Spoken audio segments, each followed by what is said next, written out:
छोरी मान्छेको जन्म नदिनु है भगवान।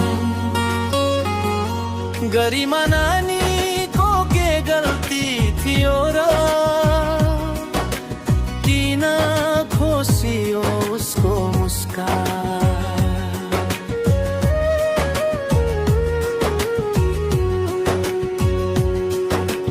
3 वर्षको कलिलो मेरा संसार चिन्न बाँकी थियो। आमाको काखमा खेल्ने बेला किन यति ठुलो पीडा सहनु पर्यो।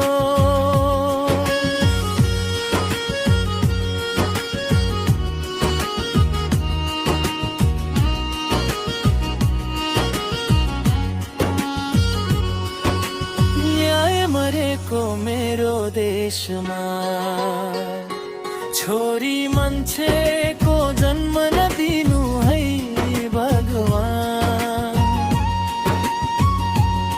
गरिमा नानीको आँखाको आँसु कसले पुछिदिन्छ आज।